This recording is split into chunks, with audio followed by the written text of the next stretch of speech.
Tapos, sundutin nyo lang. Tapos yung deroskas lang yun ng ating doorknob. So, meron dalawang tornilyo dyan. So, parang sakit lang yan. Tutusok nyo lang yan. Parang sakit lang.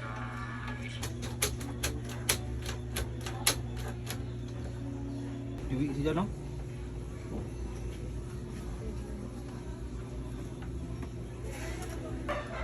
Dito, pansinin nyo sa mga pinto. Ayan, makikita nyo. Yan yung pinaka parang ano nyo, dyan. Pag tinusok